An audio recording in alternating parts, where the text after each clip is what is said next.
매일 아침 며느리가 머리를 빗을 때마다 안방의 시어머니는 비명을 지르며 쪼그라들고 있었습니다.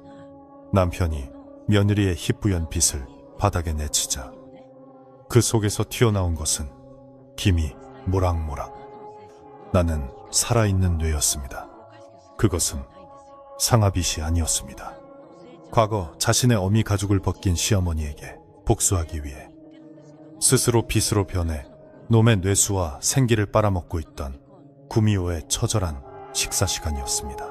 옛날 아주 먼 옛날에 호랑이가 담배를 피우고 산신령이 구름을 타고 내려와 쉬어가던 깊은 산골 마을에 으리으리한 기와집 한 채가 산 그림자에 묻혀 자리 잡고 있었습니다.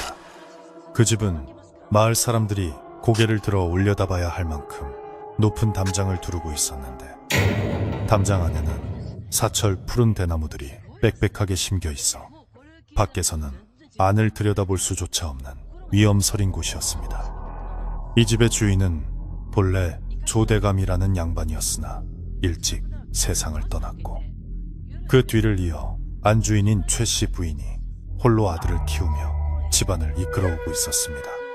최씨 부인은 마을에서 모르는 사람이 없을 정도로 재물을 모으는 데 악착 같았고 곳간의 쌀이 썩어날지언정 가난한 이웃에게 밥 한 술 베푸는 법이 없는 매정한 성품으로 유명하여 사람들은 그녀의 집 앞을 지날 때면 괜스레 옷깃을 여미고 발걸음을 재촉하곤 했습니다.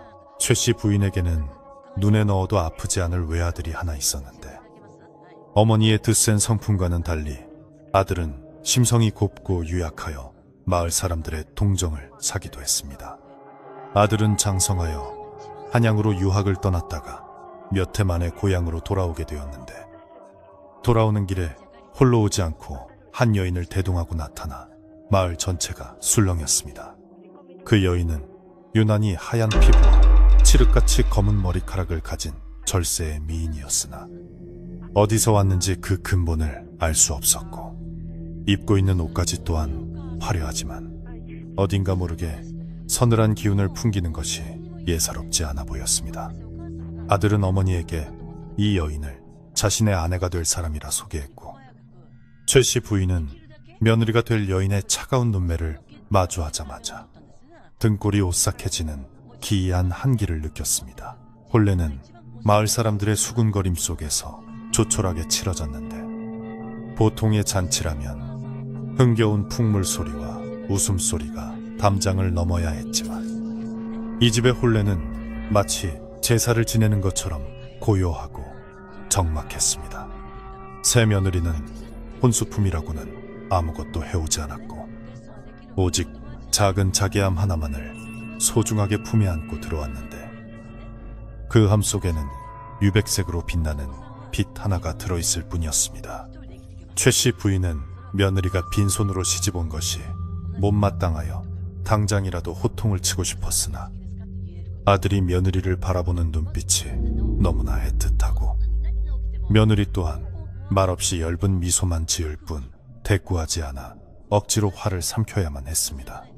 그날 밤 신방에 불이 꺼지자 마을을 감싸고 있던 산바람이 거세게 불어와 대나무 숲을 흔들며 기괴한 울음소리를 내었습니다. 다음 날 아침부터 기묘한 일상은 시작되었는데 새 며느리는 동이 트기도 전에 일어나 정갈하게 옷을 갈아입고 경대 앞에 앉아 머리를 빗었습니다. 그녀가 자개암에서 꺼낸 빗은 여느 나무빗이나 옥빗과는 달리 마치 오래된 짐승의 뼈를 깎아 만든 것처럼 희뿌옇고 투박하면서도 묘하게 매끄러운 광택이 흐르고 있었습니다.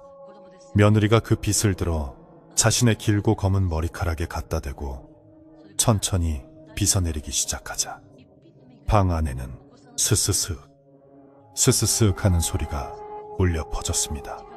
그 소리는 단순히 머리카락이 빗살을 통과하는 소리라기보다는 마른 나뭇잎이 바스라지거나 혹은 무언가가 뼈를 긁어내는 듯한 날카롭고 건조한 소리에 더 가까웠습니다. 며느리가 머리를 빗는 그 시각 안채 깊숙한 곳에서 잠들어 있던 최씨 부인은 갑작스런 두통을 느끼며 잠에서 깨어났는데 머리 전체가 조여오는 듯한 압박감에 신음조차 제대로 내지 못했습니다.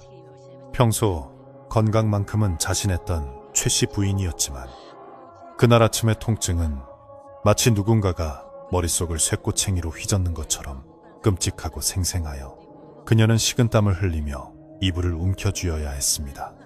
그녀는 단순히 간밤에 잠을 잘못 잤거나 나이가 들어 기력이 쇠한 탓이라 여기며 억지로 몸을 일으켜 세수를 하고 정신을 차리려 했었지만 머릿속을 맴도는 웅웅거리는 이명은 쉽게 사라지지 않았습니다. 하인들이 아침 문안 인사를 올리러 왔을 때 최 씨 부인의 안색은 창백하게 질려 있어 마치 하룻밤 사이에 10년은 늙어버린 듯한 모습이었습니다. 아들과 며느리가 아침 문안을 드리러 안방으로 들어왔을 때 최 씨 부인은 며느리의 얼굴을 보고 흠칫 놀라지 않을 수 없었는데 밤새 알았던 자신과는 달리 며느리의 얼굴에는 생기가 넘치고 피부는 더욱 뽀얗게 빛나고 있었기 때문이었습니다. 며느리는 단정하게 빗어 넘긴 머리에 그 유백색 빗을 꽂고 있었는데 최 씨 부인의 눈에는 그 빗이 유난히 도드라져 보였고 빗에서 뿜어져 나오는 희미한 냉기가 방 안의 온도를 떨어뜨리는 것만 같아 몸을 부르르 떨었습니다. 아들은 어머니의 안색이 좋지 않은 것을 걱정하며 의원을 부르겠다고 했지만 최 씨 부인은 며느리 앞에서 약한 모습을 보이기 싫어 애써 괜찮다며 손사래를 쳤고 며느리는 아무런 말 없이 그저 깊고 검은 눈동자로 시어머니를 뚫어지게 응시할 뿐이었습니다. 그날 이후로 조대감댁의 아침은 항상 며느리의 빗질 소리와 함께 시작되었는데 그 규칙적인 소리는 사랑채를 넘어 안채까지 은은하게 스며들었습니다. 하인들은 마당을 쓸거나 부엌에서 일을 하다가도 그 소리가 들려오면 하던 일을 멈추고 서로의 얼굴을 쳐다보며 불안한 기색을 감추지 못했습니다. 빗질 소리는 처음에는 작게 들리다가 점차 커져서 나중에는 마치 바로 옆에서 들리는 것처럼 생생하게 고막을 파고들었고 그 소리를 들을 때마다 사람들은 이유 없는 서늘함을 느끼며 팔을 문지르곤 했습니다. 며느리는 하루도 거르지 않고 정확히 같은 시간에 일어나 머리를 빗었고 빗질이 끝날 때까지는 방 밖으로 한 발자국도 나오지 않았습니다. 최 씨 부인의 병세는 날이 갈수록 깊어졌는데 며느리가 빗질을 시작하는 시간이면 어김없이 극심한 두통이 찾아와 그녀를 괴롭혔습니다. 처음에는 머리가 지끈거리는 정도였으나 시간이 지날수록 머리 가죽이 당겨지고 두개골이 비틀리는 듯한 고통이 더해져 아침마다 안방에서는 끙끙 앓는 소리가 새어나왔습니다. 의원을 불러 진맥을 해보아도 몸에는 아무런 이상이 없다는 말만 되풀이할 뿐 뚜렷한 병명을 찾지 못해 최 씨 부인은 용하다는 약을 지어 먹으며 하루하루를 버틸 수밖에 없었습니다. 그녀는 자신이 늙어서 병이 든 것이라 생각하면서도 한편으로는 며느리가 집에 들어온 이후로 몸이 급격히 나빠졌다는 의심을 지울 수가 없어 며느리를 보는 눈초리가 더욱 매서워졌습니다.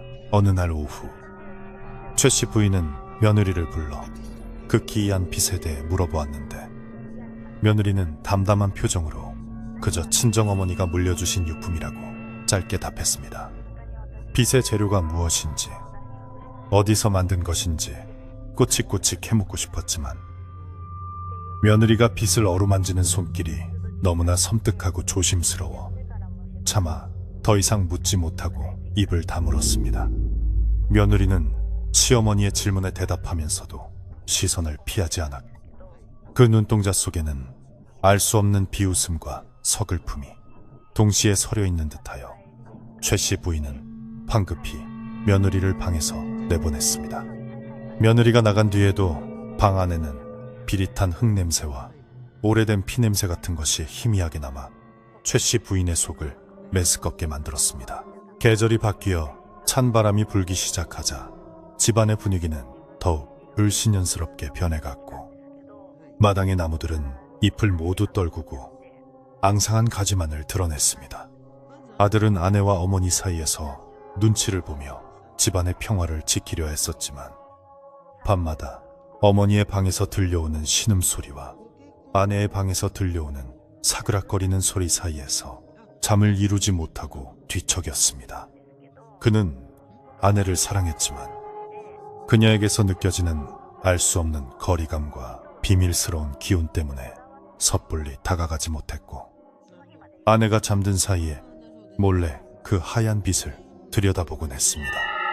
달빛 아래서 본 빛은 마치 살아있는 생명체처럼 미세하게 떨리는 것 같기도 했고 빗살 사이로 붉은 핏기가 도는 것 같기도 하여 아들은 서둘러 빛을 내려놓고 이불 속으로 숨어버리곤 했습니다. 최 씨 부인은 점차 식음을 전폐하고 말라가기 시작했는데 풍채 좋던 몸집은 온데간데 없이 사라지고 뼈와 가죽만 남은 앙상한 몰골로 변해갔습니다. 그녀의 피부는 수분을 잃어 버석버석해졌고 눈은 토락에 들어가 눈동자만 번들거리는 것이 마치 죽음을 앞둔 노인의 모습과 다를 바 없었습니다. 그녀는 자리에 누워 천장을 바라보며 옛날 일을 떠올리곤 했는데 젊은 시절 가죽 장사를 하여 큰돈을 벌었던 기억들이 주마등처럼 스쳐 지나갔습니다. 그때는 돈을 벌기 위해서라면 산짐승을 잡고 가죽을 벗기는 일 따위는 아무렇지도 않게 여겼고 그 과정에서 흘린 피와 비명 따위는 잊은 지 오래였으나 이제 와서 그 기억들이 끔찍한 악몽이 되어 그녀의 꿈자리를 뒤숭숭하게 만들었습니다. 마을에는 흉흉한 소문이 돌기 시작했는데 조대감댁 며느리가 여우 홀린 여자라느니 집안에 귀신이 씌었다느니 하는 말들이 빨래터와 장터에서 오고 갔습니다. 사람들은 그 집 담장 너머로 밤마다 여자가 우는 소리가 들린다고 수군거렸고 아침이면 들려오는 빗질 소리가 마치 저승사자가 낯을 가는 소리 같다며 몸서리를 쳤습니다. 집안 하인들 중 몇몇은 겁을 먹고 일을 그만두고 나갔고 남은 하인들도 서로 말수를 줄이며 주인집 눈치만 살필 뿐이었습니다. 집안을 지키던 늙은 개마저 며느리가 가까이 오면 꼬리를 감추고 구석으로 숨어들며 낑낑거리는 소리를 내어 집안에 불길한 기운을 더했습니다. 그러던 어느 날 새벽 잠을 설치던 아들은 목이 말라 부엌으로 가던 중에 며느리의 방 앞을 지나게 되었습니다. 방 안에서는 여느 때와 다름없이 빗질 소리가 들려오고 있었는데 그날따라 소리가 유난히 크고 거칠게 들려 발걸음을 멈추고 귀를 기울였습니다. 문틈 사이로 흘러나오는 희미한 불빛 속에서 며느리의 그림자가 문창 호지에 비쳤는데 빛을 쥔 손의 움직임이 너무나 빠르고 격렬하여 도저히 사람의 빗질이라고는 생각할 수 없었습니다. 아들은 문을 열고 들어가 무슨 일인지 묻고 싶었지만 온몸이 마비된 듯 움직이지 않아 그저 그 자리에 못 박힌 듯 서서 그림자만을 바라보았습니다.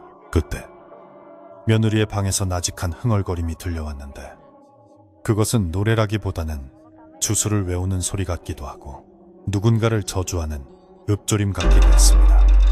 한 올 빗어 뼈를 깎고 두 올 빗어 살을 바르고 알아들을 수 없는 가사가 바람소리에 섞여 귓가를 스치자 아들은 쏘스라치게 놀라 뒷걸음질 쳤습니다.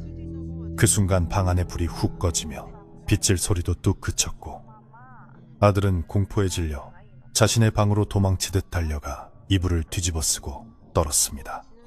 다음 날 아침 아들은 아내의 얼굴을 똑바로 쳐다볼 수 없었지만 아내는 여전히 평온한 얼굴로 아침상을 차려내왔고 그 모습이 더욱 기괴하게 느껴져 아들은 밥 한 숟가락도 뜨지 못했습니다.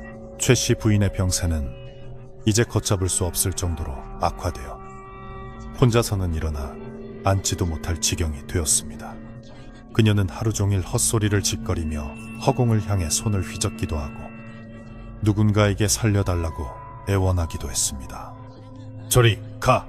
그 빛 치워! 내 머리가 깨질 것 같아. 그녀의 비명은 안채를 넘어 사랑채까지 울려 퍼졌지만 며느리는 그 소리를 들으면서도 눈 하나 깜짝하지 않고 묵묵히 자신의 할 일만 할 뿐이었습니다.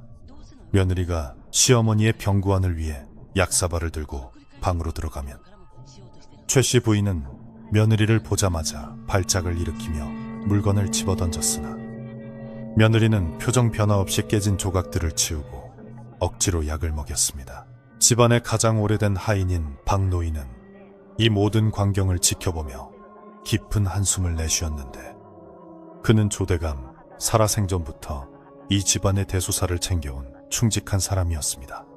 박노인은 며느리가 들어온 후로 집안의 기운이 탁해지고 주인마님의 병세가 깊어지는 것을 예사로 보지 않았고 특히 며느리가 지닌 그 하얀 빛에서 풍기는 요사스러운 기운을 경계했습니다.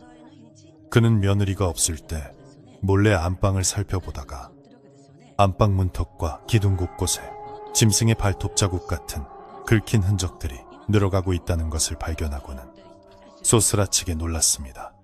그것은 마치 보이지 않는 맹수가 밤마다 방 안을 배회하며 사냥감을 노리는 듯한 흔적이었습니다. 박노인은 고민 끝에 주인 도련님이 나들을 찾아가 조용히 말을 건넸습니다. 도련님, 외람된 말씀이오나 새아기 씨가 오신 뒤로 집안 꼴이 말이 아닙니다. 마님 병환도 그렇고 밤마다 들리는 소리도 심상치 않으니 아기 씨가 쓰시는 그 빚을 한번 자세히 살펴보시는 게 좋겠습니다. 아들은 늙은 하인의 충정, 어린 조언에 마음이 흔들렸지만 아내를 의심하는 것이 못내 괴로워 선뜻 대답하지 못했습니다.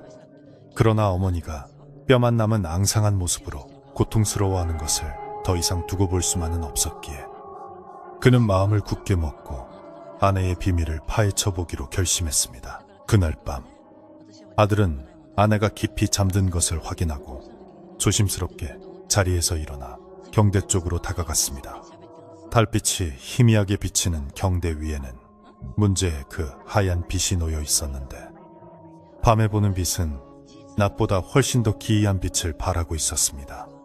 아들이 떨리는 손으로 빛을 집어드는 순간 빛에서 끈적하고 차가운 액체가 배어나오는 것 같은 촉감이 느껴졌고 비릿한 피냄새가 코를 찔렀습니다. 놀란 아들이 빛을 떨어뜨릴 뻔했으나 간신히 다시 잡고 자세히 들여다보니 빗살 사이사이에 붉은 실핏줄 같은 것이 엉겨있는 것이 보였고 그것은 마치 살아있는 생물의 혈관처럼 미세하게 박동하고 있었습니다. 아들은 공포심에 빛을 제자리에 내려놓고 뒤로 물러섰는데 그때 잠든 줄 알았던 아내가 천천히 눈을 뜨고 그를 바라보고 있었습니다. 어둠 속에서 빛나는 그녀의 눈동자는 평소보다 훨씬 더 크고 짐승처럼 세로로 찢어져 보였으며 입가에는 알 수 없는 미소가 걸려 있었습니다. 서방님, 무엇을 그리 유심히 보십니까?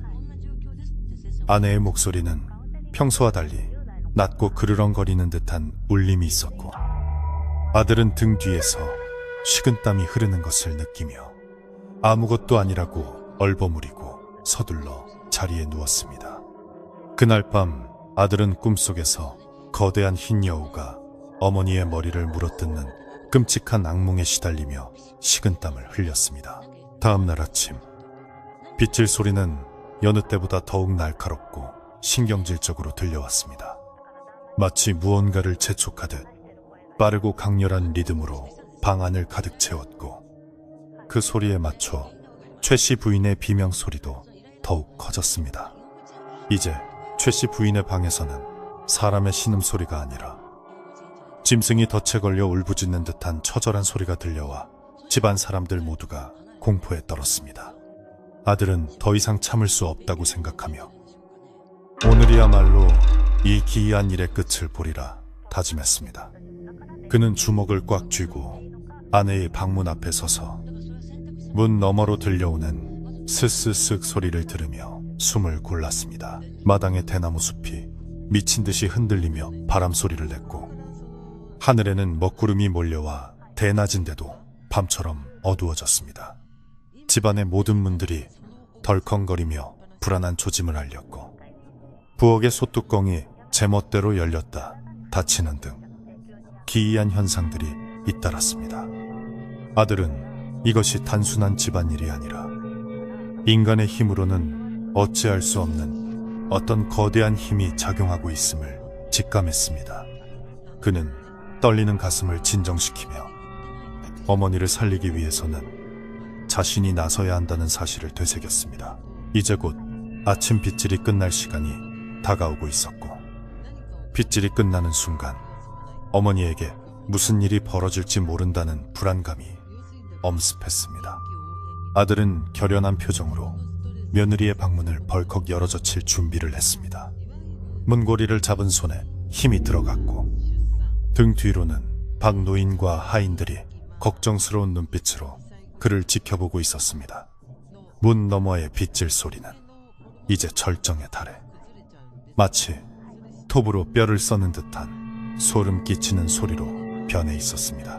이 집안에 서린 비밀과 원한, 그리고 그 중심에 있는 하얀 빛의 정체가 곧 밝혀질 순간이었습니다.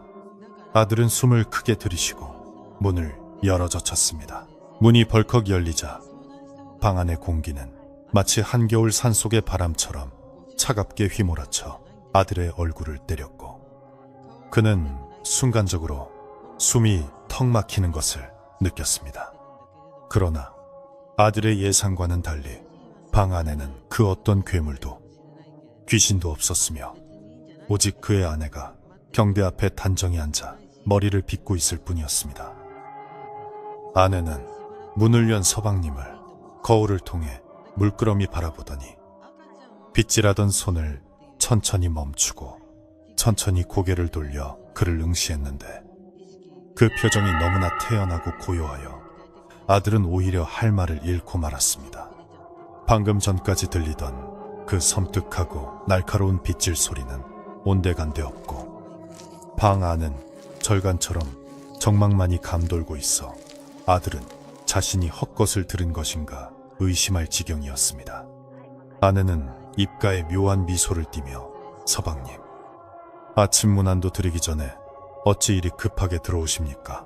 라고 나직이 물었고, 그 목소리는 부드러웠으나 뼛속까지 시리게 만드는 냉기가 서려 있었습니다. 아들은 멍하니 아내의 손에 들린 빛을 바라보았는데, 분명 문 밖에서 느꼈던 붉은 기운과 비린내는 사라지고 빛은 다시 평범한 유백색으로 돌아와 있었습니다. 하지만 아들은 본능적으로 그 빛이 방금 전까지 무언가 살아있는 듯이 꿈틀거렸다는 것을 알 수 있었고, 아내의 검은 머리카락 사이에서 희미하게 피어오르는 붉은 아지랑이를 본 것 같아 눈을 비볐습니다. 그는 애써 마음을 진정시키며 어머니의 비명 소리가 들려 걱정이 되어 들어왔다고 둘러댔지만, 아내는 어머님께서는 노안으로 기력이 쇠하여 헛것을 보시는 것이니 너무 심려치 마십시오라며 담담하게 대답할 뿐이었습니다. 아들이 방을 나가려 등을 돌렸을 때 등 뒤에서 다시금 스스슥 하는 빗질 소리가 들려왔고, 그 소리는 마치 아들의 심장을 긁는 것처럼 불길하게 귓가에 달라붙었습니다. 그날 이후로 최 씨 부인의 병세는 의원들조차 고개를 저을 만큼 기이하게 변해갔는데, 그녀의 몸은 단순히 마르는 것이 아니라 마치 수분이 완전히 증발해버린 고목처럼 딱딱하게 굳어가고 있었습니다. 피부는 윤기를 잃고 거칠어져 손을 대면 바스락거리는 소리가 날 정도였고, 살가죽이 뼈에 달라붙어 관절의 마디마디가 흉측하게 도드라져 보였습니다. 마을 사람들은 담장 너머로 들려오는 최 씨 부인의 앓는 소리가 마치 마른 장작이 타닥타닥 타들어가는 소리와 같다며 수군거렸고, 그 소리를 들을 때마다 자신들의 몸도 함께 말라가는 듯한 착각에 빠져 몸서리를 쳤습니다. 집안의 우물물조차 원인 모를 이유로 점점 줄어들어 바닥을 드러내기 시작했는데, 사람들은 집안의 기운이 다하여 물길조차 끊긴 것이라며 혀를 찼습니다.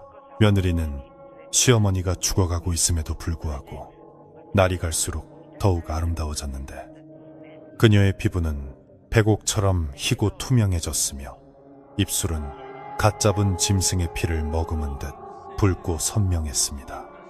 그녀가 빗질을 할 때마다 그 유백색 빗은 조금씩 색이 변해가는 듯 했는데 처음에는 탁한 흰색이던 것이 점차 은은한 분홍빛을 띠기 시작하더니 나중에는 마치 살아있는 살결처럼 불그스름한 윤기가 흐르기 시작했습니다. 하인들은 며느리가 빗을 씻는 물을 버릴 때면 그 물이 붉은 핏물처럼 보였다고 쑥덕거렸지만 누구 하나 감히 며느리에게 그 사실을 따져 묻지 못했습니다. 며느리는 마치 집안의 모든 생기를 빨아들여 자신의 것으로 만드는 요괴처럼 집안이 황폐해질수록 홀로 독야청청빛을 발하고 있었습니다. 마을 장터에서는 조대감댁의 변고에 대한 이야기가 꼬리에 꼬리를 물고 퍼져나갔는데 노인들은 이것이 다 최 씨 부인의 젊은 시절 업보가 돌아온 것이라고 입을 모았습니다. 그 독한 여편네가 젊어서 여우 고개에서 무슨 짓을 했는지 다들 알지 않나. 가죽 장사한다고 산짐승 씨를 말리더니 결국 그 화를 입는 게야. 사람들은 과거 최 씨 부인이 더 부드럽고 비싼 가죽을 얻기 위해 산짐승을 산 채로 가죽을 벗기거나 새끼벤 짐승조차 가리지 않고 도륙했던 잔혹한 일화들을 다시금 끄집어냈습니다. 그들은 최 씨 부인이 쌓아올린 그 거대한 기와집이 사실은 짐승들의 피와 원한 위에 세워진 것이라며 이제야 그 핏값을 치르는 것이라고 저마다 한마디씩 거들었습니다.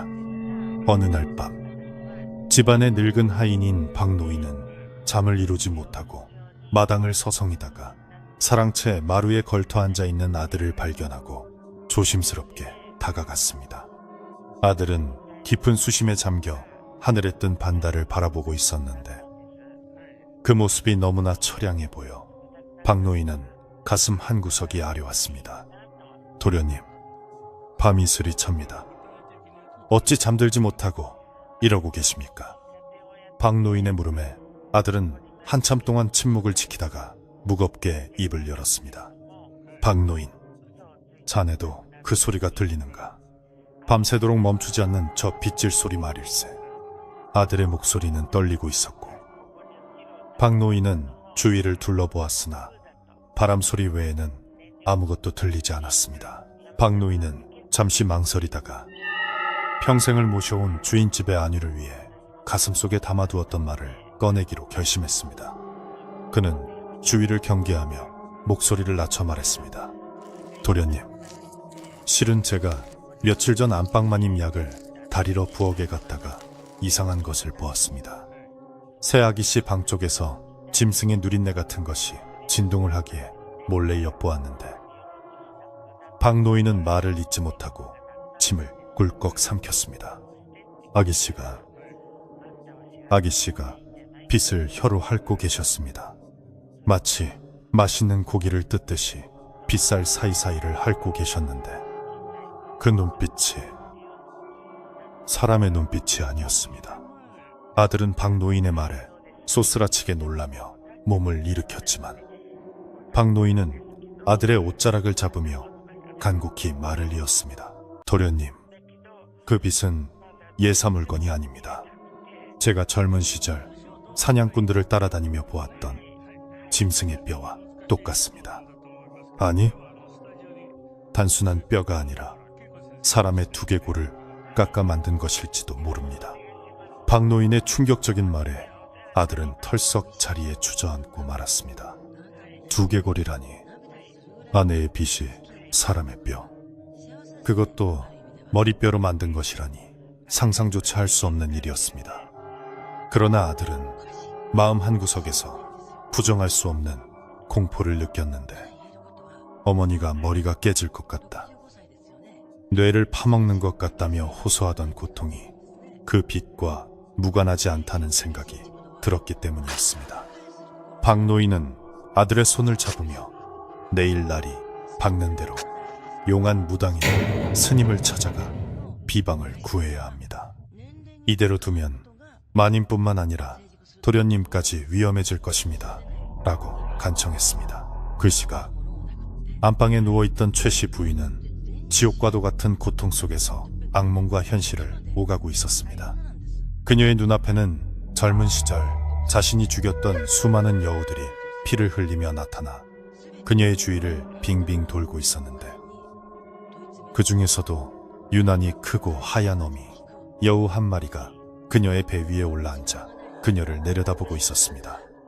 여우는 사람의 말을 하듯 입을 벙긋거렸는데 그 목소리는 며느리의 목소리와 똑같았습니다.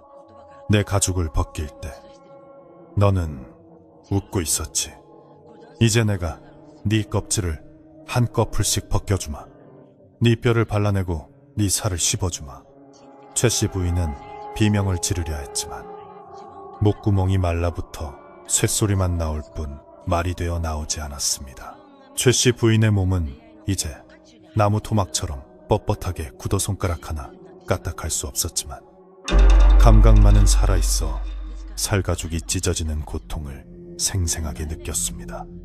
그녀는 자신의 피부가 마치 오래된 벽지처럼 들뜨고 벗겨지는 환각에 시달렸는데, 실제로 그녀의 이불 위엔 하얗게 일어난 각질들이 눈처럼 쌓여 있었습니다.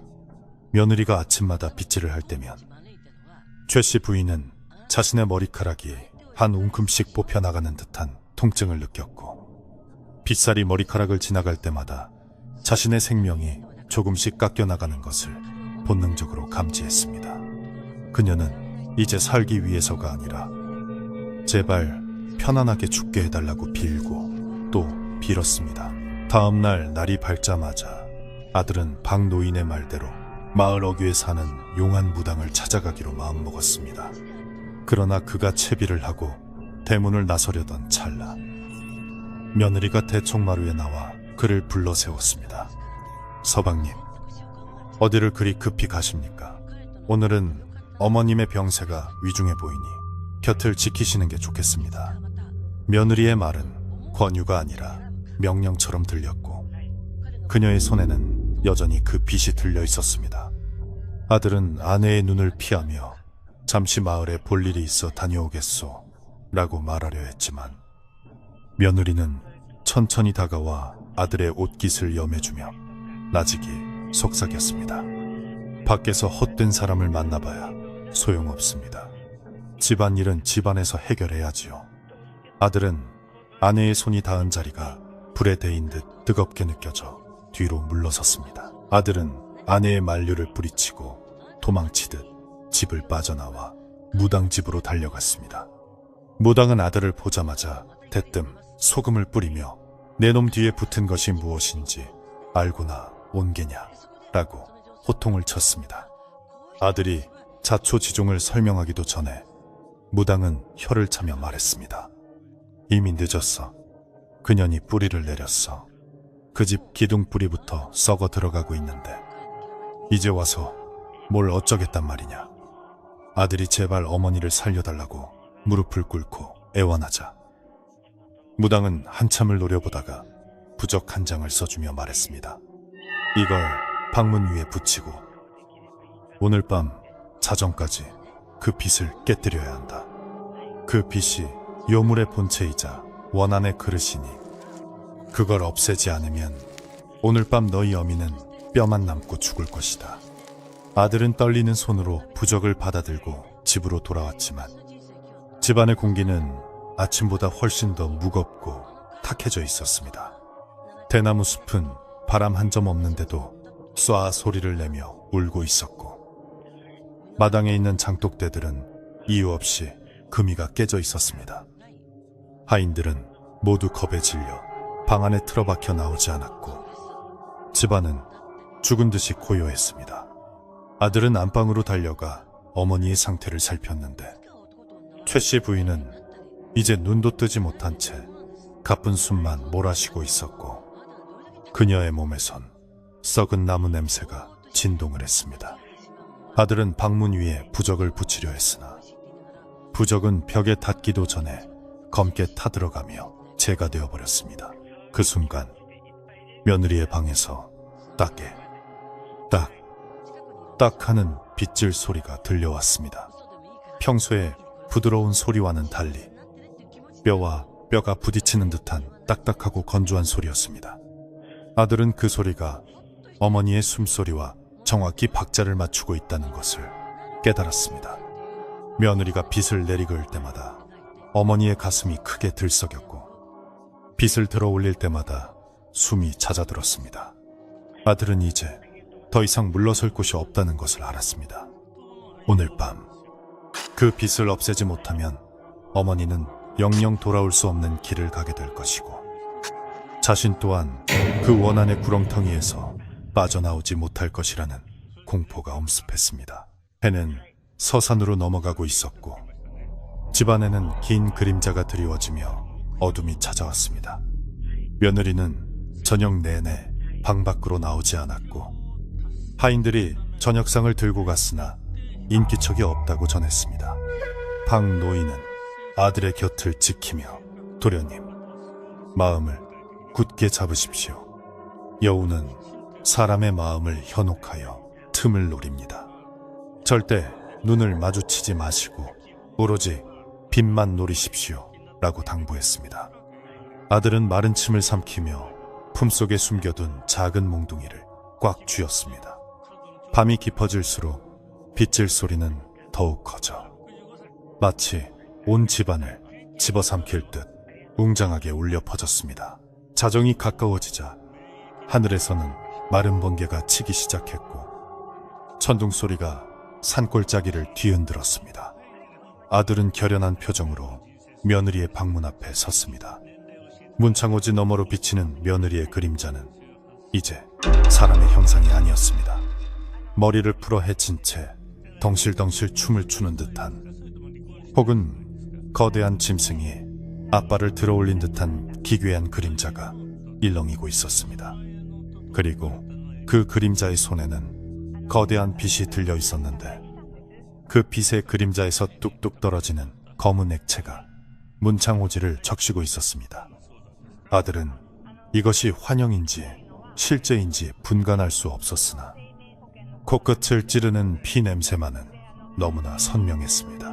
아들은 심호흡을 한 번 하고 박노인이 건네준 팥주머니를 손에 쥐었습니다. 어머니를 살려야 한다. 이 집안의 업보를 끊어야 한다. 그는 속으로 되뇌며 문고리를 잡았습니다.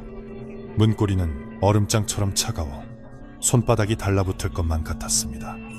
방 안에서는 빗질 소리와 함께 나직한 웃음소리가 새어나오고 있었습니다. 히히, 이제 거의 다 되었어. 껍질만 벗기면 돼. 아주 부드럽고 따뜻한 속살이 나올 거야. 며느리의 목소리는 섬뜩할 정도로 즐거워 보였고 그 말을 듣는 순간 아들의 눈에서는 눈물이 왈칵 쏟아졌습니다. 그는 더 이상 지체할 수 없었습니다. 아들은 고함을 지르며 문을 발로 차 열었습니다. 그만둬! 이 여물아! 문이 열리자! 방 안의 풍경은 지옥도와 다름없었습니다. 며느리는 바닥에 주저앉아 있었는데 그녀의 주위에는 수천 개의 머리카락 뭉치가 뱀처럼 엉켜 꿈틀거리고 있었고 그녀가 쥐고 있는 빗은 시벌건 핏빛으로 번들거리고 있었습니다. 며느리는 고개를 들어 아들을 바라보았는데 그녀의 눈은 핏발이 서 완전히 붉게 물들어 있었고 입가에는 검붉은 피가 묻어 있었습니다. 서방님, 왜 방해하십니까? 이제 마지막 한 올만 빗으면 어머님은 영원히 고통 없는 곳으로 가실 텐데. 아들은 공포에 질려 뒷걸음질 치고 싶었지만 바닥에 널브러진 머리카락들이 그의 발목을 휘감아오는 것을 느꼈습니다. 머리카락들은 살아있는 촉수처럼 아들의 다리를 타고 올라오며 조여왔습니다. 박노인이 뒤에서 도련님, 팥을 뿌리십시오 라고 외쳤고 아들은 정신을 차리고 손에 쥔 팥을 며느리에게 힘껏 뿌렸습니다. 파달들이 며느리의 몸에 닿자 지지직하는 소리와 함께 며느리가 비명을 질렀고 휘감겨 오던 머리카락들이 순식간에 힘을 잃고 바닥으로 떨어졌습니다. 그 틈을 타 아들은 방 안으로 뛰어들어 며느리를 향해 돌진했습니다. 며느리는 고통스러운 표정으로 빗을 가슴에 품으며 뒤로 물러났습니다. 안 돼. 이건 내 어머니야. 내 어머니의 뼈란 말이야. 그녀의 절규는 처절했고 그 목소리에는 깊은 슬픔과 원한이 서려 있었습니다. 아들은 순간 멈칫했으나 옆방에서 들려오는 어머니의 단말마 같은 비명에 다시금 정신을 차렸습니다. 그는 며느리의 손에서 빗을 빼앗기 위해 몸을 날렸고 두 사람은 엉켜 바닥을 뒹굴었습니다. 빗에서는 뜨거운 열기가 뿜어져 나와 아들의 손을 데울 정도였지만 그는 절대 놓지 않겠다는 일념으로 빗자루를 움켜쥐었습니다. 격렬한 몸싸움 끝에 아들은 간신히 며느리의 손목을 꺾고 빗을 빼앗는 데 성공했습니다. 며느리는 안 돼 라고 울부짖으며 아들의 바짓가랑이를 잡고 늘어졌습니다. 아들은 거친 숨을 몰아쉬며 손에 들린 빗을 내려다보았습니다. 빗은 맥박이 뛰듯 쿵쿵거리고 있었고 아들의 손바닥을 통해 그 박동이 고스란히 전해졌습니다. 이것은 단순한 물건이 아니었습니다. 이것은 살아있는 저주였고 끊어내야 할 악연의 고리였습니다.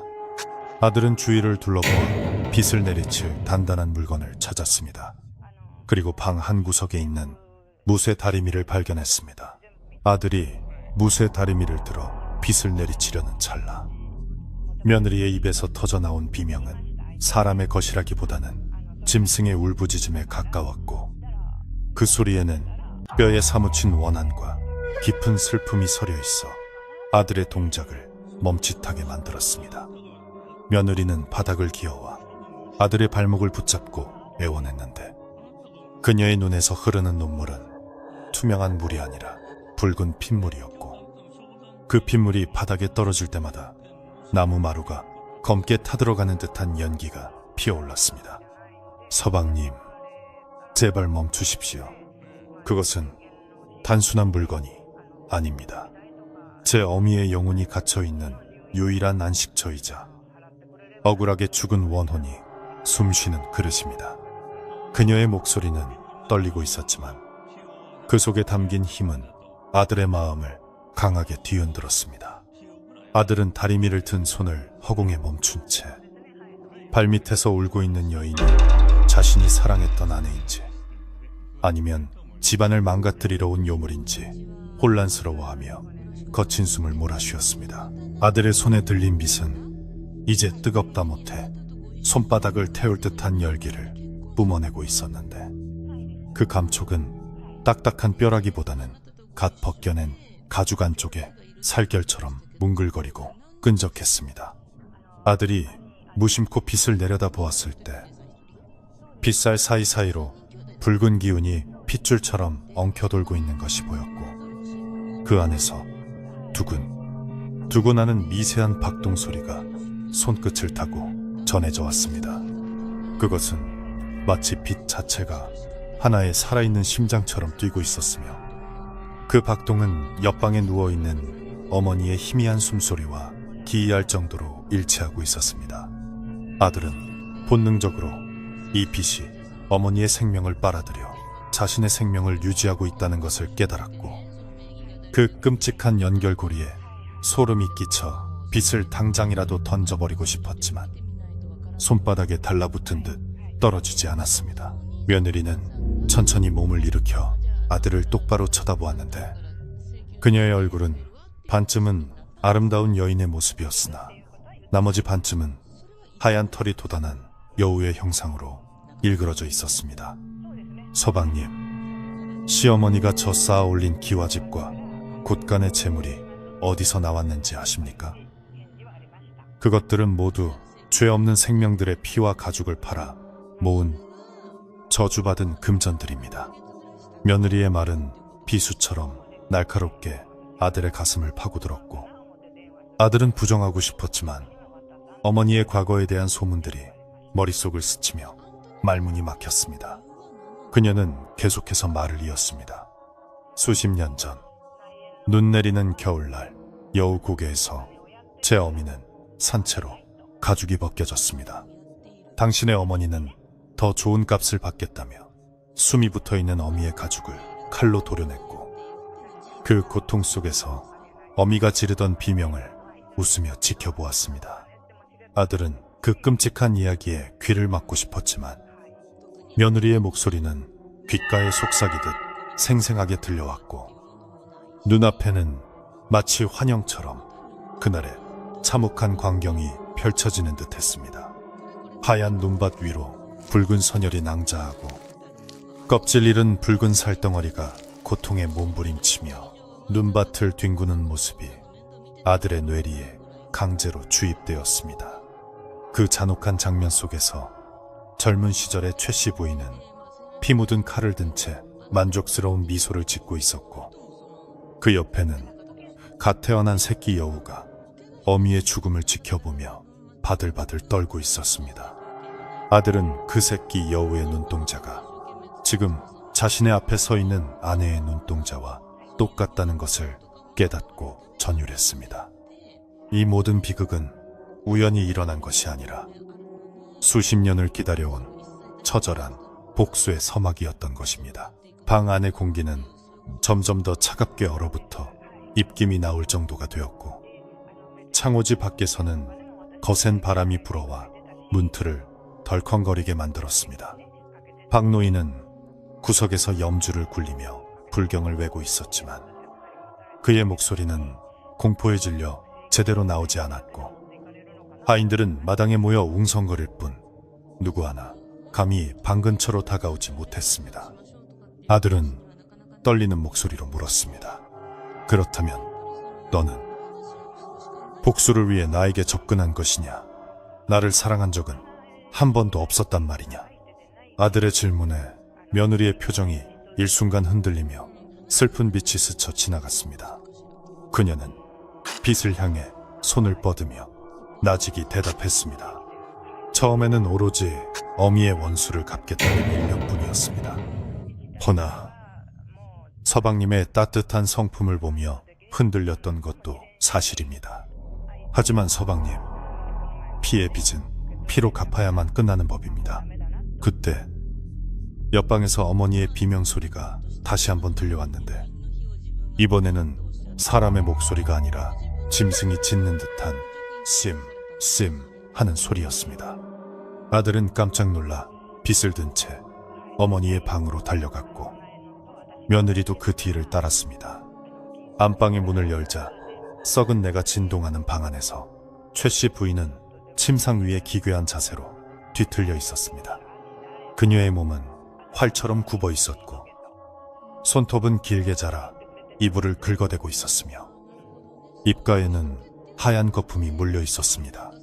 더욱 충격적인 것은 그녀의 머리카락이 한 줌도 남지 않고 모두 빠져버려 앙상한 두피가 훤히 드러나 있었는데, 그 두피의 색깔이 며느리의 빛과 똑같은 유백색으로 변해 있었다는 점이었습니다.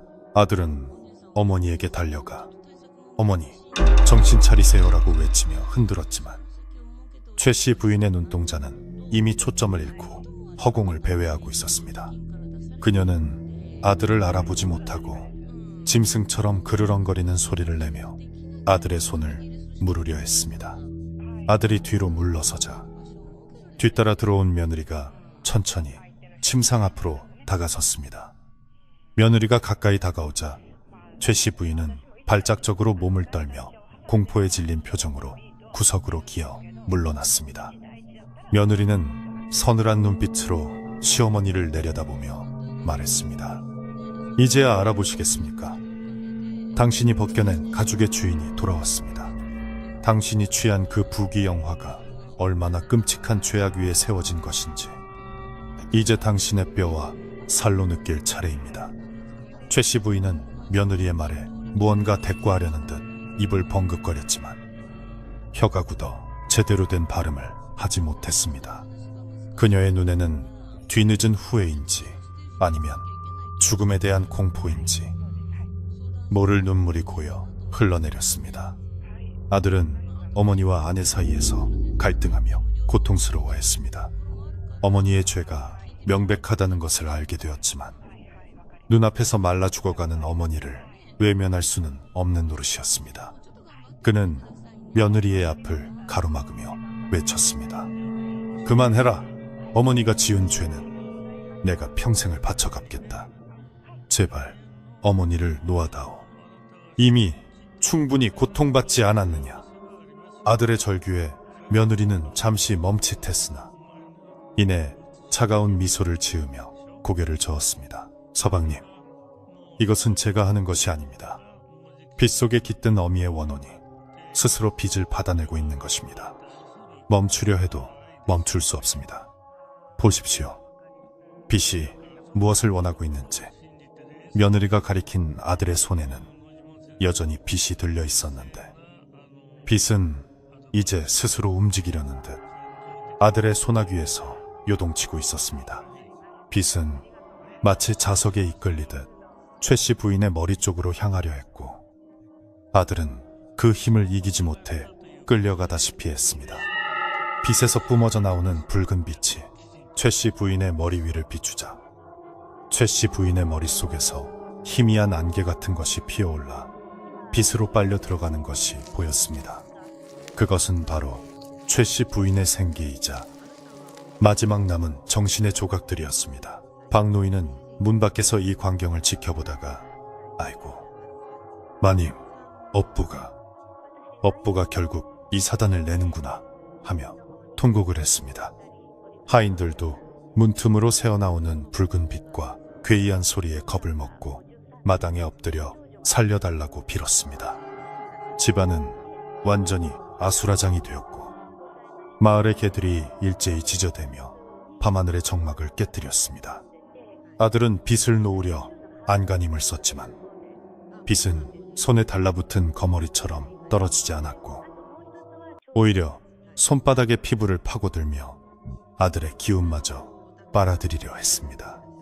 아들은 정신이 혼미해지는 것을 느끼며 이대로 가다가는 어머니뿐만 아니라 자신과 집안 전체가 이 저주에 삼켜질 것임을 직감했습니다.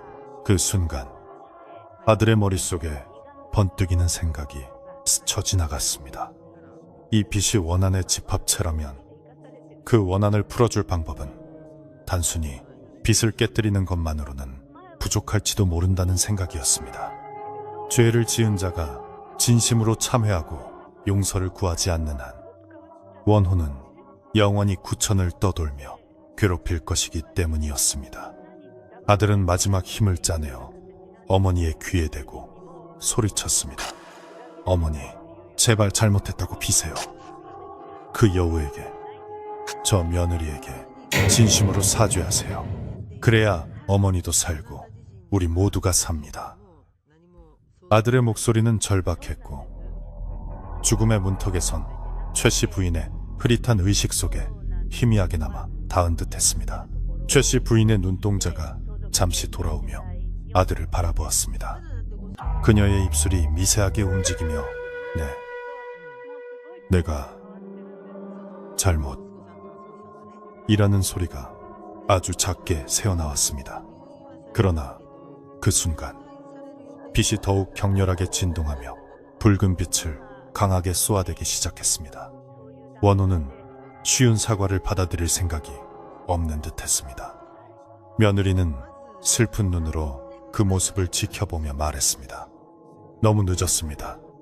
어미의 분노는 이미 하늘에 닿았고 그 빛은 당신 어미의 뇌수를 완전히 삼키기 전에는 멈추지 않을 것입니다. 며느리의 말대로 빛은 이제 아들의 통제를 벗어나 허공으로 떠오르려 하고 있었습니다. 아들은 두 손으로 빛을 꽉 움켜쥐고 버텼지만 몸이 공중으로 들릴 만큼 강한 힘이 작용하고 있었습니다. 아들은 빛을 놓치지 않기 위해 필사적으로 매달리며 며느리에게 소리쳤습니다. 이 빛의 정체가 무엇이냐? 도대체 무엇으로 만들었기에 이런 요력이 서린 것이냐? 며느리는 아들의 외침에 천천히 입을 열어 진실을 말했습니다. 그 빛은 가죽이 벗겨진 채 죽어간 제 어미의 두개골을 깎아 만든 것입니다. 뇌수가 담겨있던 그 뼈가 이제는 당신 어미의 뇌수를 원하고 있는 것입니다. 그 충격적인 진실에 아들은 숨이 떠칠 듯한 충격을 받았습니다. 자신이 매일 밤 보았던 아내가 소중히 빗질하던 그 하얀 빛이 장모의 머리뼈였다니, 그리고 그 뼈가 이제 어머니의 머리뼈를 부수고 그 아내 것을 취하려 한다니, 이것은 인간의 상상을 초월하는 끔찍한 비극이었습니다. 방 안의 모든 물건들이 덜덜 떨리며 춤을 추기 시작했고, 천장의 석가래에서 흙먼지가 떨어져 내렸습니다. 빛은 더욱 붉게 달아올라 이제는 피가 뚝뚝 떨어지는 고기 덩어리처럼 보였습니다. 아들은 손바닥이 타들어가는 고통을 참으며 이 저주를 끝내기 위해 자신이 무엇을 해야 하는지 결단을 내려야만 했습니다. 그는 고통 속에 몸부림치는 어머니와 슬픔과 분노에 찬 아내를 번갈아 바라보았습니다. 그리고 결심한 듯 품속에 있던 무쇠 다리미를 다시 찾아들었습니다. 이제는 망설일 시간이 없었습니다. 빛이 어머니의 머리에 닿기 직전 아들은 온몸의 기운을 모아 다리미를 높이 쳐들었습니다. 집 밖에서는 천둥 번개가 내리치며 굵은 빗줄기가 쏟아지기 시작했습니다.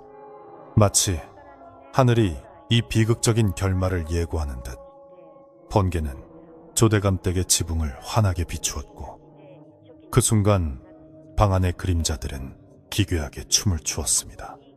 아들의 고함 소리가 천둥 소리에 묻혀 울려 퍼졌습니다. 이 지독한 악연, 내 손으로 끊겠다. 그는 빛을 향해, 아니 그 안에 깃든 원혼을 향해, 그리고 어머니의 죄업을 향해 다리미를 내리찍을 준비를 마쳤습니다. 며느리는 그 모습을 보며 눈을 감았고 뺨 위로 붉은 눈물 한 방울이 흘러내렸습니다. 이제 모든 진실은 드러났고 숨겨져 있던 죄악은 백일하에 낱낱이 밝혀졌습니다. 남은 것은 이 비극을 어떻게 마무리 짓느냐 하는 것뿐이었습니다. 아들의 손끝에 모인 힘이 최후의 일격을 가하기 위해 꿈틀거렸습니다. 빛은 최후의 발악처럼 비명을 질러댔고 그 소리는 유리잔이 깨지는 듯 날카롭게 고막을 찢었습니다. 모든 것이 정지된 듯한 찰나의 순간 아들의 다리미가 허공을 갈랐습니다. 무쇠 다리미가 허공을 가르며 내려와 빛을 강타하는 순간 방 안에는 뼈가 부러지는 소리가 아닌 마치 꽉 찬 물주머니가 터지는 듯한 퍽하는 둔탁하고 끔찍한 파열음이 울려 퍼졌습니다. 아들의 손끝에 전해진 충격은 딱딱한 물체를 때린 반동이 아니라 물컹하고 질긴 생체 조직을 으깨버린 듯한 기분 나쁜 감각이어서 그는 저도 모르게 비명을 지르며 다리미를 놓치고 뒤로 나동그라졌습니다. 바닥에 내리꽂힌 빛은 두 동강이 나면서 그 안에 감춰져 있던 끔찍한 내용물을 사방으로 흩뿌렸는데 그것은 뼈가루가 아니라 김이 모락모락 피어오르는 붉고 하얀 덩어리들이었습니다. 방바닥과 벽지, 그리고 아들의 얼굴에 튀어오른 그 파편들은 끈적하게 달라붙어 흘러내렸고 비릿한 피 냄새와 함께 묘한 단내를 풍기며 방 안의 공기를 순식간에 오염시켰습니다. 아들은 떨리는 손으로 얼굴에 묻은 것을 닦아내어 확인했는데 그것은 분명히 선홍색 피가 섞인 뇌수의 조각들이었고 놀랍게도 그 조각들은 바닥에 떨어진 뒤에도 살아있는 벌레처럼 꿈틀거리고 있었습니다. 깨진 빛의 단면에선 붉은 실핏줄이 터져나와 피를 뿜어내고 있었고 그 안쪽 깊숙한 곳에서는 콩알만 한 붉은 핵이 여전히 두근두근하며 힘겹게 박동하고 있어 보는 이로 하여금 구역질을 일으키게 만들었습니다. 이것은 단순한 공예품이 아니라 누군가의 머리통을 그대로 축소하여 박제해 놓은 것과 다름없는 살아 숨쉬는 저주의 덩어리였던 것입니다. 아들은 자신이 매일 밤 아내의 머리를 빗겨주며 만졌던 그 매끄러운 빛이 사실은 장모의 뇌를 품고 있던 그릇이었다는 사실에 공포를 넘어선 혐오감을 느끼며 헛구역질을 해댔습니다. 그 순간 구석에 처박혀 있던 최 씨 부인이 단말마에 비명을 질렀는데 그 소리는 사람의 목소리라기보다는 바람이 빠진 피리 소리처럼 쉰 소리에 가까웠습니다. 빛이 깨지면서 그 안에 깃들어 있던 원혼의 연결고리가 끊어지자 빛으로부터 생기를 공급받거나 혹은 빨리고 있던 최 씨 부인의 생명줄 또한 급격하게 끊어져 버린 것이었습니다. 최 씨 부인의 몸은 마치 바람 빠진 풍선처럼 순식간에 쭈글쭈글해지기 시작했고 남아있던 마지막 수분마저 공중으로 증발해버리는 듯했습니다. 그녀의 피부는 급속도로 검게 변색되며 바스라졌고 뼈와 가죽만 남은 몸뚱이는 침상 위에서 사시나무 떨듯 격렬하게 경련을 일으키다가 이내 툭 하고 멈췄습니다. 그것은 죽음이라기보다는 소멸에 가까운 광경이었고 방 안에는 매캐한 먼지 냄새가 진동했습니다. 며느리는 바닥에 흩어진 뇌수 조각과 깨진 빛의 파편들을 바라보며 털썩 주저앉았는데 그녀의 표정은 허탈함과 슬픔 그리고 묘한 안도감이 뒤섞여 있어 감히 말을 걸 수 없는 분위기를 자아냈습니다. 그녀는 떨리는 손으로 피 묻은 빗조각 하나를 집어들어 가슴에 품고는 아이를 달래듯 조용히 흐느끼기 시작했습니다. 어머니, 이제 편안해지셨습니까? 그 좁고 차가운 뼈 감옥에서 나와 이제는 자유로워지셨습니까? 그녀의 눈물은 빗조각에 묻은 피를 씻어내렸고 그 붉은 물은 그녀의 하얀 소복을 붉게 물들이며 번져나갔습니다. 아들은 어머니의 끔찍한 죽음 앞에서도 아내를 비난할 수 없었는데 아내의 슬픔이 너무나 깊고 거대하여 어머니의 죽음조차 그저 인과응보의 당연한 결과처럼 느껴졌기 때문이었습니다. 방 안에 요동치던 기운이 잦아들고 춤추던 그림자들도 사라지자 밖에서 몰아치던 비바람 소리만이 정막을 채웠습니다. 아들은 비틀거리며 일어나 어머니의 시신 쪽으로 다가갔는데 최 씨 부인의 모습은 차마 눈뜨고 볼 수 없을 정도로 참혹했습니다. 그녀는 미라처럼 바싹 말라 비틀어져 있었고 얼굴은 고통과 공포로 일그러진 채 굳어 있어 생전에 욕심 많고 드세던 모습은 찾아볼 수 없었습니다. 아들은 어머니의 눈을 감겨주려 했으나 눈꺼풀조차 말라붙어 닫히지 않았고 손을 대자 피부가 낙엽처럼 부서져 내려 아들은 황급히 손을 떼고 뒷걸음질 쳤습니다. 이것이 바로 산 짐승의 가죽을 벗기고 뼈를 취하여 불을 쌓은 자의 최후라고 말해주는 듯 그녀의 시신은 인간의 존엄성이라고는 찾아볼 수 없는 흉물 그 자체였습니다. 아들은 멍한 눈으로 아내를 돌아보았고 며느리는 천천히 자리에서 일어나 아들을 마주 보았습니다. 이제 그녀의 얼굴에서 여우의 형상은 사라지고 다시 아름다운 여인의 모습으로 돌아와 있었으나 그 눈빛만은 인간의 것이 아닌 서늘하고 깊은 짐승의 안광을 띠고 있었습니다. 서방님, 놀라게 해드려 죄송합니다. 허나 이것이 제 운명이었고 이 집안이 치러야 할 값이었습니다. 그녀의 목소리는 차분했고 아들은 그녀에게 다가가 어깨를 잡고 물었습니다.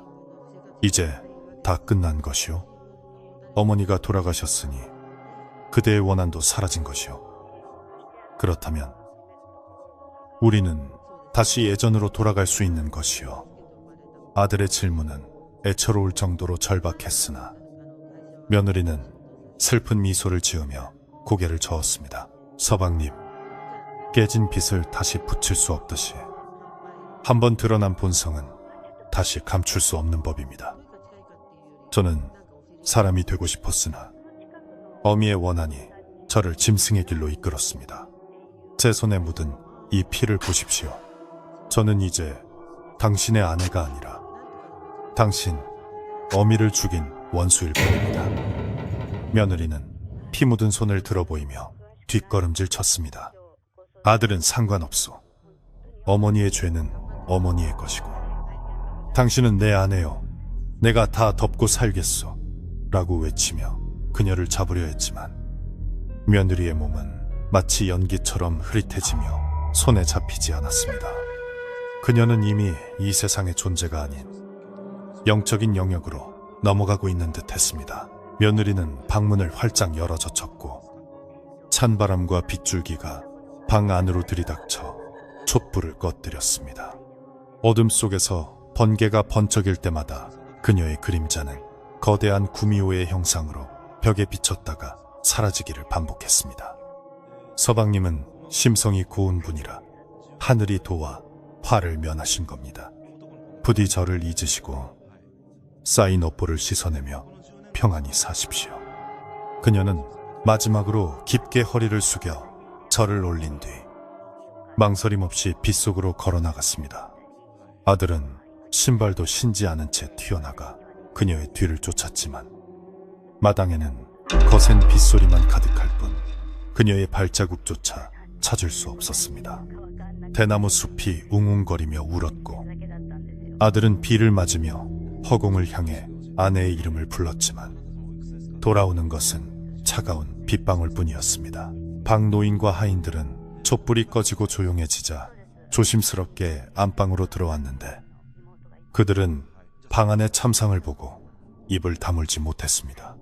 바닥에는 피와 뇌수가 뒤섞여 난장판이 되어 있었고 침상 위에는 나무 토막처럼 변해버린 안방마님의 시신이 놓여 있었기 때문이었습니다.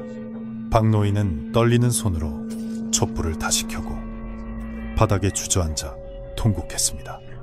아이고, 마님, 이 무슨 변고란 말입니까? 천벌을 받으신 겁니다. 천벌을. 하인들은 두려움에 떨면서도 서둘러 수습할 준비를 했습니다. 그들은 빗자루와 걸레를 가져와 바닥에 핏자국을 닦아내려 했으나 핏자국은 바닥에 깊이 스며들어 아무리 문질러도 지워지지 않아 결국 돗자리를 덮어 가려야만 했습니다. 아들은 비에 흠뻑 젖은 채 방으로 돌아와 멍하니 앉아 있었습니다. 그의 시선은 깨진 빗 조각들이 흩어져 있는 바닥에 고정되어 있었습니다. 그토록 사랑했던 아내가, 그토록 지키고 싶었던 가정이 하룻밤 사이에 산산조각이 나버린 현실을 받아들이기 힘들었습니다. 그는 바닥에 떨어진 빗조각 하나를 주워들었는데 생명력을 잃은 빗조각은 이제 평범한 뼈조각처럼 차갑고 건조하게 변해 있었습니다. 아들은 그 조각을 손에 쥐고 오열했습니다. 어머니의 탐욕이 불러온 비극, 그리고 그 비극을 끝내기 위해 괴물이 되어야 했던 아내의 슬픔이 가슴을 후벼 팠습니다. 날이 밝아오자 비는 그쳤고 하늘은 씻은 듯이 맑게 개었습니다. 그러나 조대감댁의 풍경은 예전과 같지 않았습니다. 웅장하던 기와집은 어딘가 모르게 을씨년스러워 보였고 담장 안의 대나무들은 생기를 잃고 누렇게 떠 있었습니다. 아들은 하인들에게 지시하여 어머니의 장례를 준비하게 했는데 시신이 너무나 흉측하게 변해버려 염습을 하는 하인들조차 구역질을 참으며 억지로 작업을 해야 했습니다. 마을 사람들은 조대감 댁에서 곡소리가 나는 것을 듣고 몰려왔으나 누구 하나 진심으로 슬퍼하는 이는 없었고 그저 올 것이 왔다며 수군거릴 뿐이었습니다. 장례는 조촐하게 치러졌습니다. 아들은 어머니의 시신을 묻으며 깨진 빗조각들도 함께 거두어 불태웠습니다. 빗조각들이 불길 속에서 타오를 때 키익 하는 짐승의 비명 소리 같은 것이 들리는 듯 했으나 이내 잠잠해졌고 검은 연기가 되어 하늘로 흩어졌습니다. 아들은 타오르는 불길을 보며 마음속으로 빌었습니다. 부디 장모님의 원혼도 어머니의 업보도 그리고 아내의 슬픔도 이 불길과 함께 모두 사라지기를. 그는 며칠 밤낮을 꼬박 세우며 제사를 지냈고 집안 곳곳에 소금을 뿌려 부정을 씻어내려 애썼습니다. 집안 정리가 대강 마무리되자 아들은 사랑채 마루에 앉아 텅 빈 마당을 바라보았습니다. 북적거리던 하인들도 대부분 떠나고 박노인과 몇몇 충직한 종들만이 남아 집을 지키고 있었습니다. 빗질 소리가 들리지 않는 아침은 너무나 고요하여 귀가 먹먹할 지경이었습니다. 아들은 문득 아내가 앉아 머리를 빗던 경대 쪽을 바라보았는데 그곳에는 아내가 남기고 간 빗살 하나가 햇빛을 받아 반짝이고 있었습니다. 그는 홀린 듯 다가가 그 빗살을 집어들었고 그것이 자신이 아내에게 선물했던 옥비녀의 조각임을 깨달았습니다. 아내 또한 자신을 완전히 잊지 못하고 작은 흔적을 남겨둔 것이라 생각하니 가슴이 미어지는 듯 했습니다.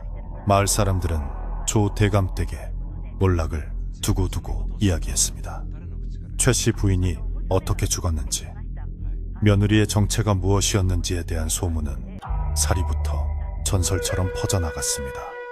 어떤 이는 며느리가 구미호였다고 하고 어떤 이는 억울하게 죽은 여우의 귀신이 씌었던 것이라고도 했습니다. 그러나 아들은 그 어떤 말에도 대꾸하지 않고 입을 굳게 다물었습니다. 그에게 아내는 요물도 귀신도 아닌 그저 슬픈 운명을 짊어지고 왔던, 그리고 잠시나마 자신을 진심으로 바라봐 주었던 여인일 뿐이었습니다. 며칠 후 아들은 곳간문을 활짝 열었습니다. 어머니가 평생을 악착같이 모아온 쌀과 비단들이 산더미처럼 쌓여 있었습니다. 썩어가는 쌀가마니와 좀이 쓴 비단들을 보며 아들은 허탈한 웃음을 지었습니다. 이까짓 것들을 위해 생명을 죽이고 사람의 도리를 저버렸다는 사실이 끔찍하게 느껴졌습니다. 그는 박노인을 불러 말했습니다. 이 재물들을 모두 마을 사람들에게 나누어 주어라. 가난한 이들에게 쌀을 풀고 빚진 자들의 문서를 태워라.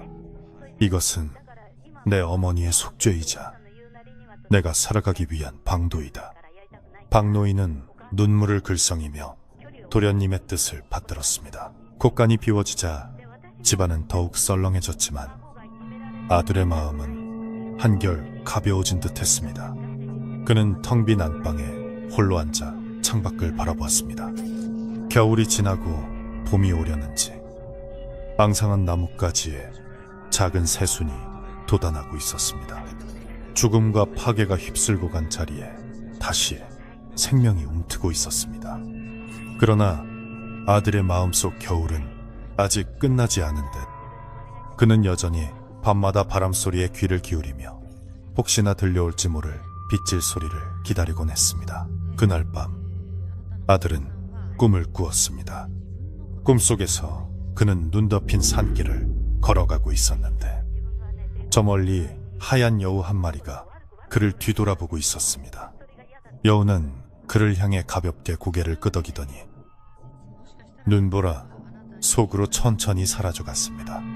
잠에서 깬 아들의 베개는 눈물로 축축하게 젖어 있었지만 가슴속을 짓누르던 무거운 돌덩이는 조금 치워진 듯한 느낌이었습니다. 그는 자리에서 일어나 방문을 열었습니다. 새벽 공기가 차가웠지만 상쾌했고 동이 터오는 하늘은 붉게 물들고 있었습니다. 이제 긴 악몽을 끝내고 남겨진 삶을 살아가야 할 시간이었습니다. 시간은 흘러 계절은 어느덧 겨울의 끝자락을 지나 봄의 문턱에 들어서고 있었습니다. 조대감 댁의 그 높고 위압적이던 담장은 아들의 손에 의해 절반쯤 허물어졌고 그 자리에는 개나리와 진달래가 심어져 마을 사람들이 오가며 들여다볼 수 있는 나지막한 울타리로 변모해 있었습니다. 집안을 빽빽하게 채워 햇빛조차 가리던 대나무 숲도 처차네요. 이제는 마당 구석구석 따사로운 볕이 들어와 흙 냄새를 피워 올렸습니다. 아들은 더 이상 도포자락을 휘날리는 양반의 모습이 아니었습니다. 그는 소박한 무명옷을 입고 직접 텃밭을 일구며 땀을 흘렸고 거친 손마디에는 흙과 굳은 살이 배겨 있었지만 그의 얼굴은 그 어느 때보다 편안하고 맑아 보였습니다. 과거에 화려했던 부귀영화는 사라졌지만 그 자리를 채운 것은 두 발 뻗고 잘 수 있는 마음의 평화였습니다. 마을 사람들은 처음에는 조 대감댁의 변화를 경계하며 멀리서 지켜보기만 했으나 곳간을 열어 재물을 나누어 준 아들의 진심을 알게 되면서 하나둘 마음을 열기 시작했습니다. 예전에는 그 집 앞을 지날 때마다 침을 뱉거나 재수 없다며 돌아가던 사람들이 이제는 밭에서 캔 감자나 옥수수를 쪄서 울타리 너머로 건네주며 인사를 건네곤 했습니다. 이보게, 조, 서방, 오늘 날씨가 참 좋지? 밭일하기 딱 좋은 날이야. 부케이는 마을 노인들이 던지는 투박하지만 정겨운 인사에 아들은 허리를 펴고 환한 미소로 화답했습니다. 그 미소에는 더 이상 지난날의 공포나 죄책감에 짓눌린 그늘이 없었고 오로지 이웃과 함께 살아가는 소소한 기쁨만이 담겨 있었습니다. 집안에 감돌던 음산한 기운과 밤마다 들려오던 기괴한 소리들은 이제 옛 이야기 속 전설처럼 희미해져 갔습니다. 집안을 지키던 늙은 하인 박노인은 이제는 머리가 하얗게 센 할아버지가 되어 마루에 앉아 졸기를 즐겼습니다. 그는 젊은 시절부터 이 집안의 흥망성쇠를 모두 지켜본 산증인이었으나 지금의 평온한 모습이 가장 보기 좋다며 허어로운 웃음을 짓곤 했습니다. 박노인은 가끔 아들에게 다가와 말했습니다. 도련님, 아니 주인어른, 이제 그만 새장가를 드셔야지요. 이 넓은 집에 아이들 뛰어노는 소리가 들려야 진짜 사람 사는 집 아니겠습니까? 그럴 때마다 아들은 그저 빙그레 웃으며 고개를 저을 뿐이었습니다. 박노인, 나는 지금 이대로가 좋네. 내 업보를 씻고 마음을 닦으며 사는 것만으로도 하루가 벅차네. 그리고 아직은 내 마음속에 빈자리가 없네. 아들의 눈동자 깊은 곳에는 여전히 떠나간 아내에 대한 그리움과 미안함이 잔잔한 물결처럼 일렁이고 있었습니다. 아들은 매년 늦가을 찬바람이 불기 시작하여 첫서리가 내리는 날이 되면 특별한 제사를 준비했습니다. 안방마님이 돌아가신 날이자 아내가 떠나간 그날 밤을 기리는 의식이었습니다. 그는 사랑채 마루에 정갈한 상을 2개 차렸는데 하나는 어머니를 위한 상이었고 다른 하나는 이름 모를 산짐승들과 아내의 어미를 위한 상이었습니다. 어머니의 상에는 평소 좋아하시던 기름진 음식 대신 맑은 정화수와 하얀 쌀밥을 올렸고 옆의 상에는 갓 잡은 생선이나 고기 대신 산에서 딴 열매와 맑은 술을 올렸습니다. 그는 2 상 앞에 향을 피우고 절을 올리며 긴 밤을 꼬박 세워 불경을 읽고 마음속으로 참회의 기도를 올렸습니다. 어머니, 부디 그곳에서는 욕심을 내려놓고 편안하시옵소서. 그리고 장모님, 부디 노여움을 푸시고 이젠 고통 없는 곳에서 영면하소서. 향연기가 피어올라 공중으로 흩어질 때면 아들은 가끔 마당의 감나무 가지에 앉아있는 하얀 새 한 마리를 보곤 했습니다. 그 새는 제사가 끝날 때까지 자리를 떠나지 않고 아들을 지켜보다가 동이 트면 산 쪽으로 날아갔습니다. 아들은 그 새가 아내의 영혼이 보낸 전령이거나 혹은 아내 그 자체일지도 모른다고 생각하며 묵묵히 바라보았습니다. 이제는 공포도 원망도 남아있지 않았습니다. 다만 서로 다른 운명으로 태어나 비극적으로 얽혔던 인연에 대한 서글픔과 그럼에도 불구하고 잠시나마 부부의 연을 맺었던 시간에 대한 애틋함만이 남아 가슴을 적셨습니다. 그는 새가 날아간 하늘을 향해 나직이 속삭였습니다. 부디 잘 지내시오. 나는 이곳에서 남은 빚을 갚으며 살겠소. 세월은 유수와 같이 흘러 아들의 머리에도 서리가 내려앉고 주름이 깊어졌습니다. 그는 마을에서 가장 덕망 높은 어른으로 존경받으며 가난한 이들을 돕고 병든 이를 보살피는 일에 평생을 바쳤습니다.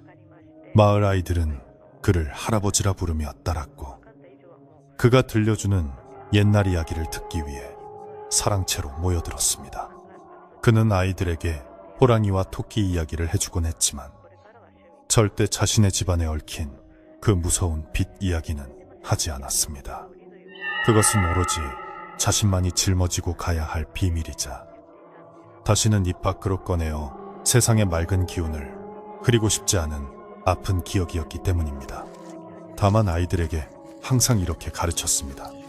얘들아, 남의 것을 탐하지 말고 작은 생명이라도 소중히 여겨야 한다.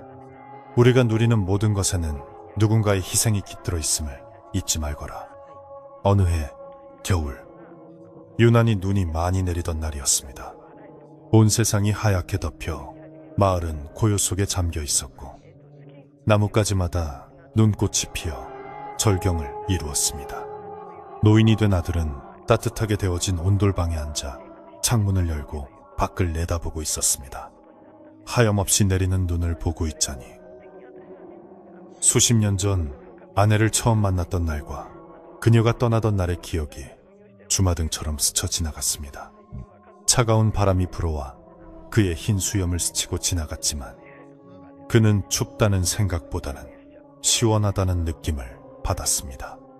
이제 자신의 생도 얼마 남지 않았음을 직감한 그는 모든 짐을 내려놓을 준비가 되어 있었습니다. 그때 열린 대문 사이로 하얀 그림자 하나가 어른거리는 것이 보였습니다.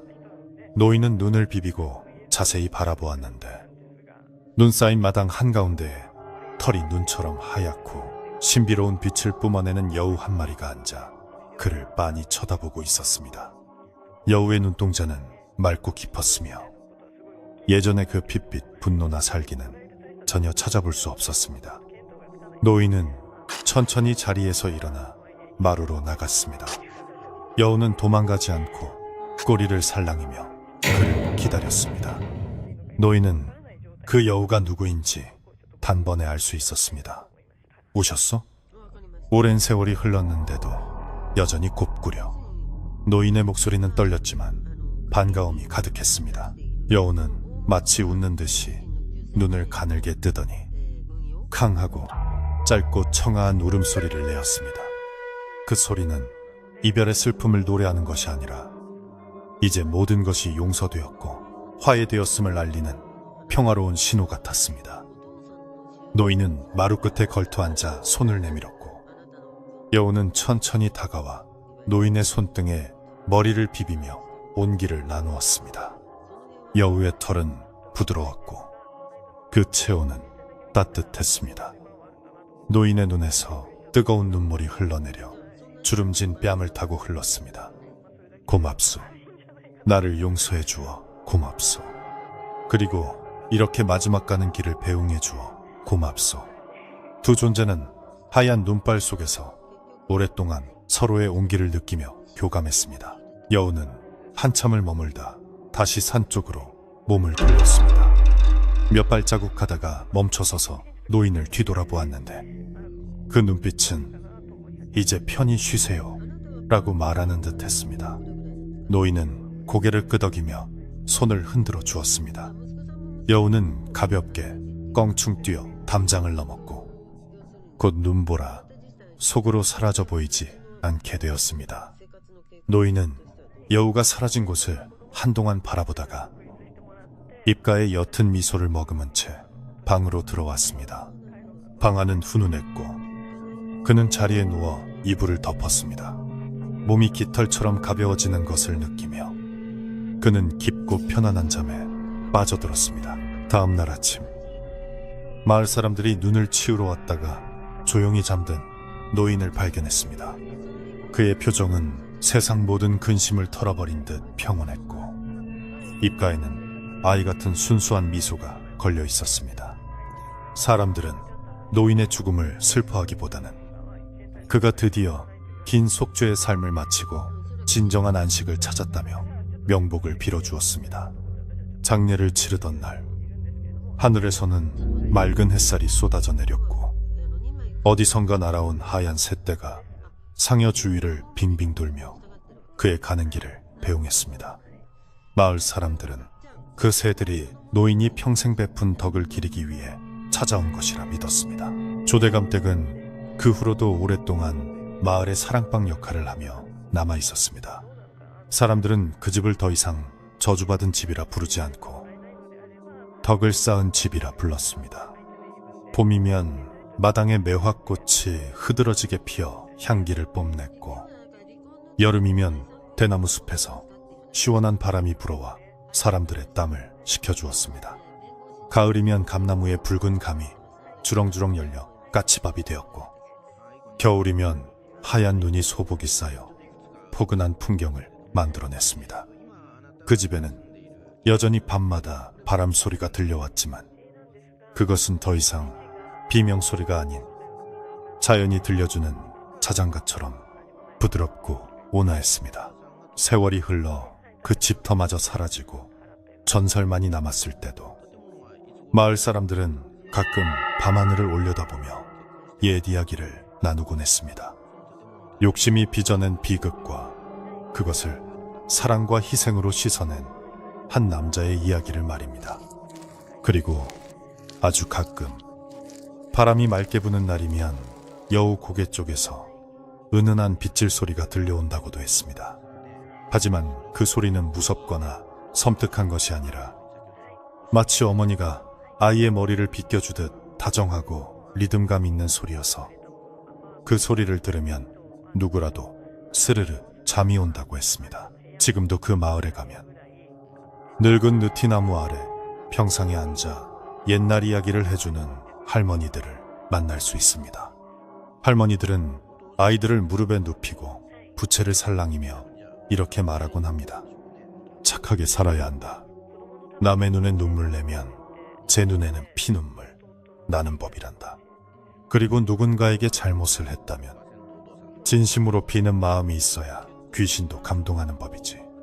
아이들은 할머니의 옛날 이야기에 귀를 기울이다가 어느새 꾸벅꾸벅 졸기 시작하고 마을에는 평화로운 저녁 연기가 피어오릅니다. 어둠이 짙게 깔린 밤, 온 세상이 잠든 시간입니다. 창밖에는 나뭇가지가 바람에 흔들리는 소리만 들려올 뿐 모든 것이 고요합니다. 혹시 여러분도 잠결에 어디선가 스스슥하는 빗질 소리를 듣게 된다면 너무 놀라지 마세요.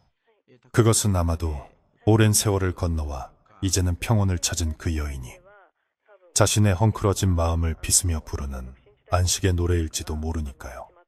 오늘 밤은 닷은 꿈 꾸지 말고 하얀 눈밭을 걷는 포근한 꿈 꾸시길 바랍니다. 긴 이야기 들어주셔서 고맙습니다. 이제 등불을 끄고 이불을 어깨까지 덮으세요. 무거운 생각은 모두 저 문 밖에 내려놓고 편안한 마음으로 눈을 감으시면 됩니다. 밤은 길고 당신의 잠은 깊고 달콤할 것입니다. 안녕히 주무세요.